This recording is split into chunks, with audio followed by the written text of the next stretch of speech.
Well, today I am very excited and delighted to be joined by an incredible woman, someone I've had the pleasure of working with in a number of different contexts over the past number of years, Becky from Wardle and Wilks. Becky, welcome. Hi, nice to be here. I'm so excited for our conversation. Yeah, So, me would you too. mind just giving our listeners and YouTube viewers a little insight into you, who you are, and what you do? Sure. I am Becky Wardle and I own and run Wardle and Wilks, where I love to help ambitious, committed business owners of country equine lifestyle type businesses to create or bring their visions to life and create the sort of visual side of their business. Amazing. Now, I know personally that you haven't always done this. Tell us a little bit about your journey as a business owner. Yeah, so I started in 2020. In fact, it was March 2020. So I handed my notice in at work, said, right, I'm going full time on my own. And then COVID hit, and I thought, oh my God, what am I going to do? But actually, I think it worked for the best. I think a lot of people got online. And with the business that I run, I don't need to. I mean, it's lovely to go and see people in person, but I don't need to. So um, I can do everything sort of digitally.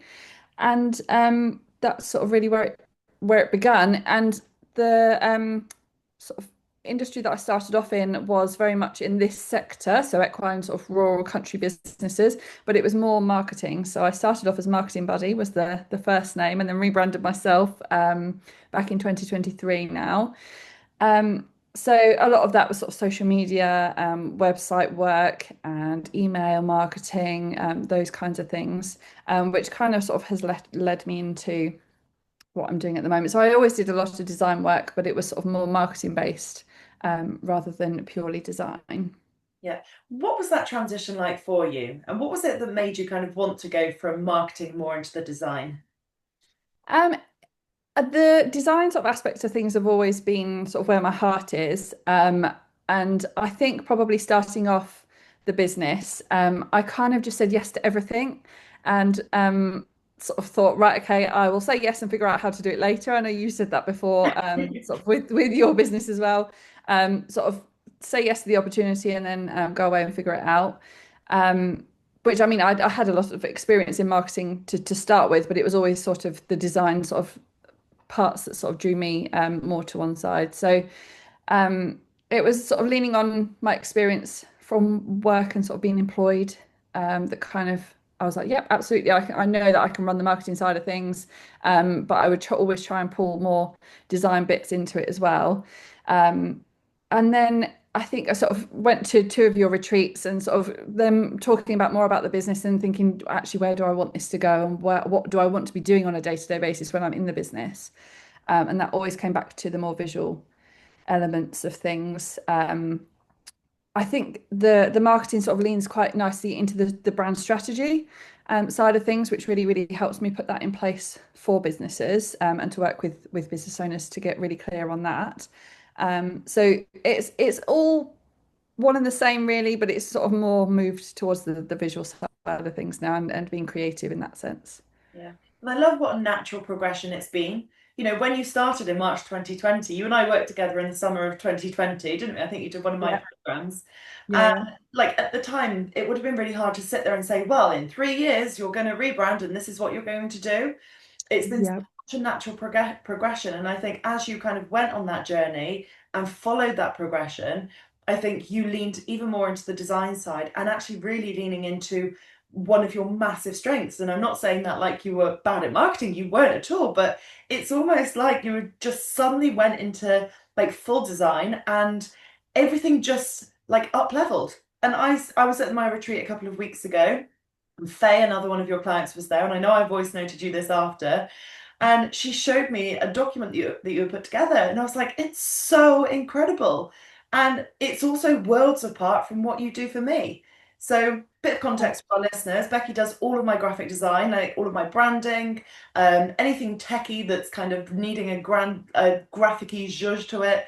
The rebrand of my new business, the Thriving Business Woman. Becky did it all. And I basically just gave her this brief and said, I want bright, I want sunrise vibes, I want sparkle, I want gold, I want glitter.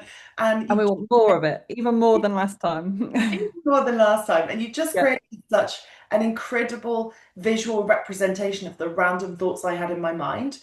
And on the other side, then created this document for Faye for one of her clients, and it couldn't have been more different. And I was like, how incredible that you can turn your hand to two very, very, very different businesses while still representing them at their core. I loved that. So it's like you've almost gone like fully into your zone of genius, and now that's really enabling you to thrive.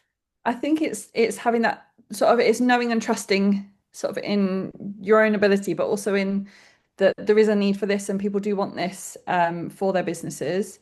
Um, so it's always scary when you sort of pivot the business and think, you know what, actually this is the route I want to go down, but I know I've got my comfort zone and it I didn't obviously swap clients over straight away because some clients I had that were marketing sort of only. I mean, I was for instance doing social media for a lot of clients, and while the graphics sort of side of things and making graphics for their social media was a visual part of it, there's obviously a lot of written work that goes into that as well. So it was thinking, okay, well, I'm going to lean away from that, but they're kind of my safety blanket. I know that that's going well, and it's also a different type of work as well. Like the social media is ongoing monthly work, never ending work, sort of social media, going into more project based, start and finish to a job. But then is a little bit more scary in terms of how the business functions. Yeah. But it's just having that sort of faith that this is the route I want to take and I know it's going to work. And sort of all the mindset around that as well has really helped. So obviously having you in my life too, and sort of believing in myself. So if somebody were to come to you then and let's say they wanted to rebrand, I think so many people think, oh, it's just a logo. Just make me a new logo and then I'll be fine. We know Yeah. it's so much more than that. Share your perspective on that. So I think there are a lot of small businesses, and probably budget comes into it to some degree that they say, "Oh, I just want a logo. Can you just make me a logo? Just draw up a logo. I want a horse on it, and just the name is this. Can you just put me together a logo?"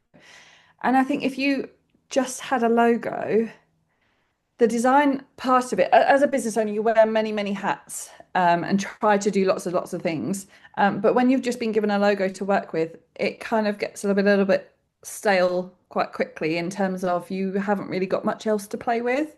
Um, there are a lot of other things that sort of play into that visual identity, and the logo is definitely an important part of it. But it's having that cohesive connected sort of background of everything else and knowing why you're doing it as well, which sort of plays into the strategy. Yeah. And kind of think about it from my own perspective. So obviously you created me this whole branding document that had like the look, the feel, some vibes, some inspiration, Yeah. fonts, colors, why we've chosen these certain things. And for me, I was like, okay, this is incredible. And then it's like, right, how do I take that into my brand every day? I've got this logo. I don't use my logo in so many places, but my content, my brand, my messaging, all of it stems back to that branding document that you created. Yeah, and it's so useful to have that branding document there in front of you, and so that you can send to other people as well. Like for instance, a photographer. If you're going to work with a photographer, you want that imagery to reflect your branding within it. If the imagery is disjointed from the branding itself, you're going to get sort of a disconnect there. So having that document, any sort of creative person will be able to then pick that document up and think, what any person, not necessarily a creative person, but somebody's going to be able to pick that up and get an instant feel for who your business is and who you're serving, the look and feel that you want to achieve with the photography, or the copy that they're writing or anything like that. It sort of gives them that instant playbook to use, Yeah. which is so important that you just don't get if you have just a logo. Um, if it's navy and white, it looks very professional, but it doesn't set you apart from the rest of the market. Yeah. It doesn't really give you that next level, and it's then difficult to then get something that is really cohesive and a part of a package. Yeah. I remember when you did the rebrand. I mean, you've done many for me. When you did the rebrand for the last rebrand that I did, when I then went into like the sunrise and sunset vibes. And I Yeah. just remember suddenly loving it. And I said, can you please create me some like Canva templates so that I can just put text over? Because Mhm. truthfully, I wanted someone to see one of those pictures, one of those Instagram posts, and know it was me, whether my logo was on it or not. And I think Yeah. that's a real important thing to remember as well, isn't it? When you've got a visual representation or colors or sparkly things or like little infographics, and they really look like your brand and they represent your brand, it's Yeah. almost like the logo doesn't need to be on there. And that's kind of the point that I feel I wanted my content on Instagram to get to. Yeah, it needs to be instantly recognizable. It needs to be sort of magnetic to the right people. It needs to pull people in, and the right people. Obviously, we're sort of from a marketing perspective, you really dig deep into who your audience is and what they're doing and how to reach them. But that's so important for the brand as well. So connecting with the right people. If you're pulling in customers that you think, do you know what, actually these don't feel right. I suppose a little bit like moving from the marketing to the design. If I'm sort of still bringing in social media clients and people that are wanting that constant help with social media, you think they're not the right clients for me anymore. I want to bring in somebody else. And through the messaging that you put out in your marketing, obviously you can change the messaging and saying I'm now offering design work, but it's attracting the right people who are on that same path and that they want to create something that you're wanting to create with them. I always say sort of when you're working with a client, it's very much teamwork. It's not something that I can create for you. You've got to be involved with it as well. And I think sort of from building your brand and you say sort of we've rebranded a couple of times, but we know each other so well from that point of view now. I know that you want the sunset vibes and the sparkle and then to lift it a little bit more and to add more to it. And I think we've sort of built on the branding every single time that we've done it. So it's and that's again floating off onto another point. Your branding is ever evolving as well. I don't think it's something that you just sort of say, right, that's the project, I'll get it done, and then move on to the next thing. It's something that sort of evolves with your business and with your audience as well. Yeah. And I find that really exciting. Yeah, We can keep tweaking and evolving and fine-tuning and elevating, whether it's your brand, your content, your website, your photo shoots, your messaging, how you create your offers. Like, we never get to a point where we're like, oh, I'm done now. It's like, no, yeah. how exciting that we get to keep innovating. Like, I love it. I think sort of done is better than perfect, and I think some people can procrastinate too long on deciding their branding and sort of going down a route. But I think it's something that you create as best as you can and as much as you know right now, and then you build on it, and it grows and it expands and sort of takes off with you. I had a conversation with a client at the retreat actually, and she launched her business 2 years ago, I think, and she just said, I just don't love my logo anymore. I was like, well, firstly, I know the lady you need, but secondly, it's okay to change your mind. Yeah, Like, and let that be a permission slip. You might have launched a logo and a brand 2 years ago, even a year ago, even 6 months ago. And then suddenly you're like, actually, it just doesn't feel good anymore. I yeah, always say to my clients, like, you want your brand to feel good. You want to be like happy to put it out there. You want to be happy to put your website out there and your yeah. brand and content in your colors. Like, you Be want proud of to be it. able to put it all out there. And Yeah. if you don't like it, you're not going to show up in your power on social media. Yeah.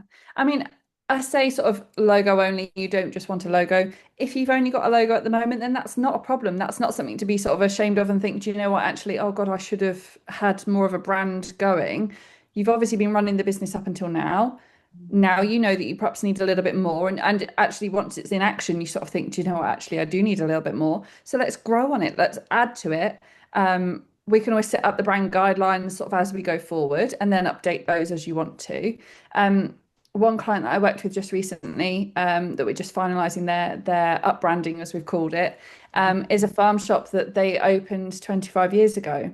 And Wow. they said, you know what, we've got the logo that's instantly recognizable in the area. People know us, they come to us, and the stories that they could tell from the community. They said that they had mothers coming in as they were pregnant, and now those children that have been born are now coming back in as well because they know that they love this shop so much, which is so nice to hear and so lovely to work with a business like that too. Um, but they had that logo and they'd squeezed it and sort of put it into so many different places and different contexts that you think, do you know what? We need more to this. So if we've sort of adjusted the logo so that it's a new, tweaked, fresh looking version that sort of goes down that strategy route of what we want to achieve with that. We've added a whole palette of colours. They had kind of beige and grey kind of colours, which are lovely and sort of professional looking, but then adding something else to it. So we've added some more bright colours that we can use as accents. that highlight who they are. That typography as well to make sure that that's consistent through everything we're doing. We're creating new adverts for them, all the signage in the shops. There's so much to do. It's a never-ending list, but then having that branding to be able to put that into action is so valuable for them, and it's going to take their existing sort of business that they've worked so hard on to the next level. Yeah. And it's so important, I think, whether it's, in an actual bricks and mortar store that you have signage, or whether it's branded cups, whether it's Uh, flyers, whether it's an advert going into a magazine, you want that succinct brand across all of it. If you've yeah, got random colours in a printed A4 magazine ad, and then random colours in your sign in your shop, and random colours on your website, it's so disjointed. that cohesive, yeah, that sort of doesn't bring everything together. Yeah, and I think there's an important reminder in that in terms of messaging as well. Some people always say, well, I feel like I'm just repeating myself. And I'm like, well, that's a succinct brand. The I point, tell the yeah. same stories over and over and over again. In fact, one of my clients, Danielle, she's like, I can literally tell your April 2017 story off the top of my head. I'm like, I'm going to change it one day. It's memorable, you know me. Exactly. But I think sometimes people just always get like shiny object syndrome and think, well, I need to reinvent the wheel and need to suddenly portray myself in a different way. I'm like, bring it back to your brand. And when I was thinking about this, when I asked you to do my most recent rebrand, I was like, well, how do I want people to feel when they land on my website or on my social media? And Mhm. yes, my brand is very pink, very orange, very sunrise and sunset, but I want people to feel like high vibe, energetic. To me, those are energetic colors. I And want I them think to feel something. if you're not if that's your personality and the business is very much you, then you need to attract those people. So if they don't connect with that and that doesn't resonate with them, then you're not the coach for them, and that's a positive thing. I don't think that's a negative thing. So it's sort of weeding out um, who you want to work with and who you don't want to work with right from the off. It's creating that connection and sort of that magnetism sort of in that business. Yeah, I think there is also a lot to be said for the fact that just because that's like my brand in my way doesn't mean that all of my clients love pink. Like some of them hate it. I've got a Yeah, client who but is it's like, the energy, it's the feeling, and it's what you yeah, want to create from that. yeah. Yeah. I've got a client that is very yellow. Like she loves yellow. I don't think I've ever worn anything yellow in my entire 36 and a half years. Like ever. I'm just not a yellow person. But she was so drawn to how I owned pink and orange. She was like, oh, I could be the yellow version of you. I'm like, yes. And her Yeah. whole wardrobe is yellow and it's so good and it's so aligned. But it's like when you are But being like it's genuine, authentic representation. Yeah. But it's for you, it's knowing your business. And sometimes the business needs to take a step away from the person who is building the business. In terms of you love pink and orange, but the business is high vibe and that works together. So that's something that we can sort of portray through the business as well. But sometimes, I don't know, say my favorite color was green, but it might not actually lean into my business. Um, there are lots of different shades of colors so we can portray different things from. So if there's a background sort of color that you think, "Do you know what, actually this feels right for me," but then we can represent that in the right way for the business in terms of what we want people to feel when we interact with the business. But Yeah. you as a business owner need to know your business inside out, and if you keep changing your messaging all the time and keep sort of drifting off into other areas, you don't know the business well enough, so you can't expect your clients to connect with that. They're not going to know it either. Yeah. I remember someone said to me, I think it was, when did we do the rebrand? A couple of weeks ago. And one of my followers messaged, and she's been here since like day one. She's like, I've been through every rebrand you've ever done. And she was like, this one feels like the most you a rebrand ever has. And I was like, Yeah. that's amazing. And she said, it doesn't matter really, like what you change your name to, because the person behind it and the energy behind it is still that like consistent vibe. She Yeah. said you could rebrand and suddenly go black and white. She said it would still be you because it's like your energy behind it. And I was like, that's a really interesting kind of reflection, isn't it, actually? In terms of like what the feeling of the brand is, regardless of the color palette. Yeah, it's the brand personality, and it's really getting to know that brand personality. Um, when we talk about brand strategy, we go into a seasonal type personality. So obviously there's 4 seasons, but each one has its own sort of um, traits that we can bring through in the right way into the branding. But it's important to know what you're trying to achieve with that. Otherwise, it can become really wishy-washy and doesn't actually go down any kind of route. But yeah, it's about serving the right people and attracting the right people and making sure that it connects with them as well as sort of the person that's representing the business and the business owner themselves. Yeah. Actually, if you're somebody that's, let's say, in, I don't know, children's clothing, you're going to want quite a fun, young, bubbly kind of brand, aren't you? Something that appeals to like the younger generation or to mums who are going to be dressing their children.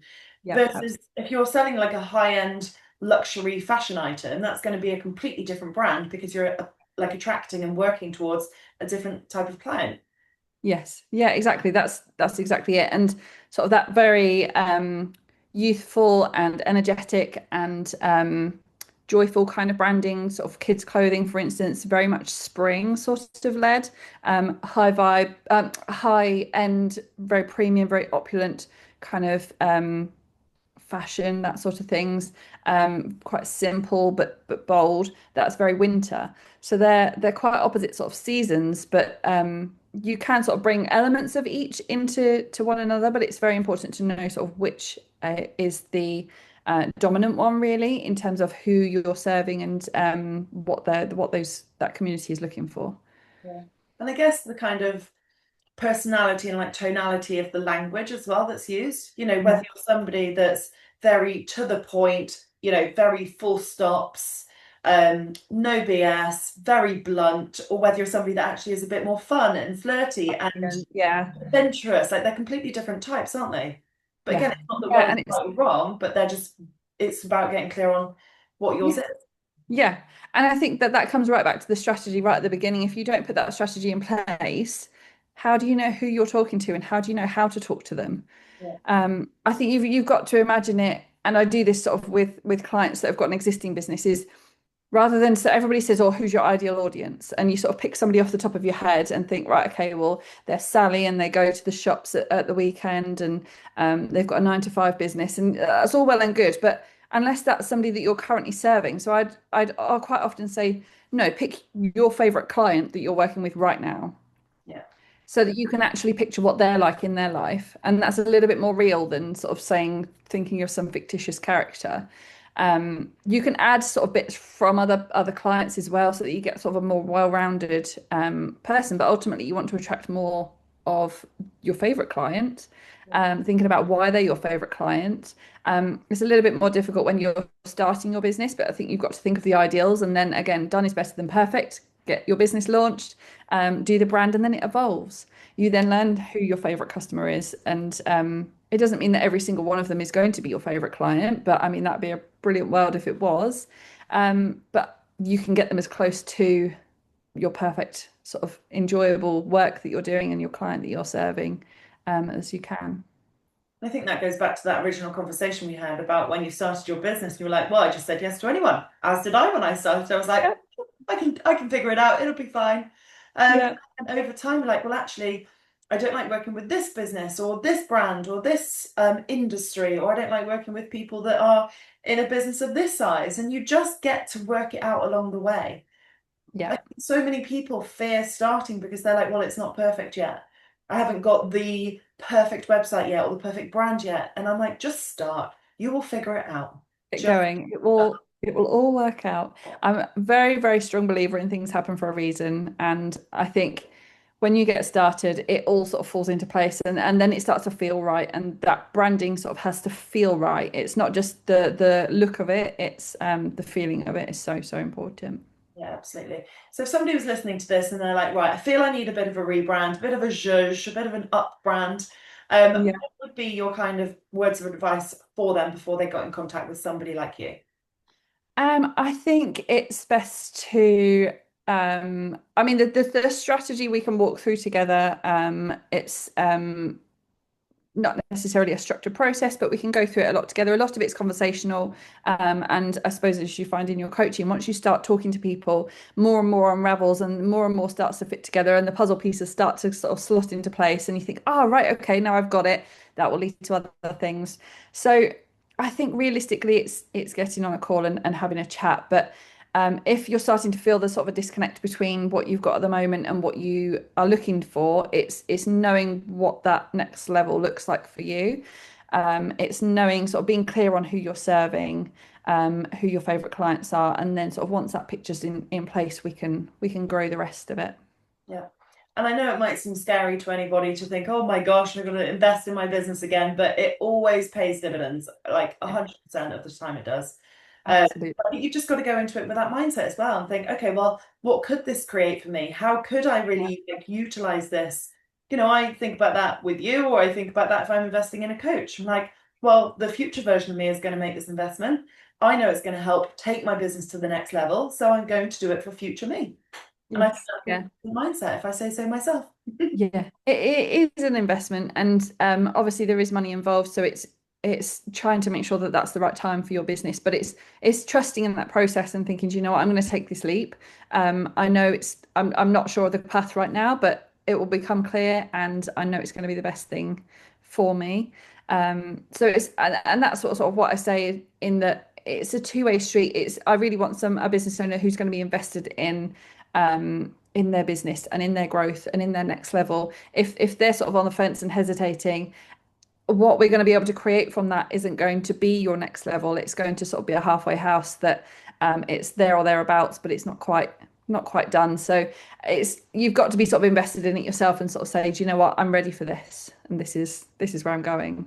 Love that. And that's just a mindset shift. That's just a mindset that we can all get behind and all embody. Yeah, absolutely. So they need to come and see you first, get Yeah. the mindset in the right place, and then send them over here, and we can make everything look gorgeous for them. Yeah. Um, Which is how it seems to work a lot of the time anyway, which I love. yeah, absolutely. Yeah. No, I can't thank you enough for all of the support that you've given me and how you have genuinely created a brand that is so me and that just when I just say brighter and sparkly, you're like, got it in one, here you Well, go. we can do that. Do that. And I remember you sent me my branding document over. You had sent it like 10 o'clock at night, and I go to bed well early, so I was asleep. But I then got up at like 5:30 the next morning and I saw it when I was out on my walk. And I replied straight away, didn't I? I was like, I'm sorry it's so early, you're probably still asleep. Oh my God, it's so good. And And I I think that gut feeling is so important with it as well. I think you know it when you see it. And that's what's been ready for that next level is then we're able to create something that is just right and it feels so good. yeah, And that's not to say that we're not going to do some edits on things once they send it over, but it's just to make sure that we've seen every single visual option that you're like, right, okay, I know this is it. And then you're confident and proud to present it to everybody and you want to shout it from the rooftops. yeah, that's what it's all about. So thank you. Huge And I thank love, you. love, love, love doing that for people. Amazing. So, if our lovely listeners would like to connect with you online, follow you, ask you any questions, where would you like to connect with them the most?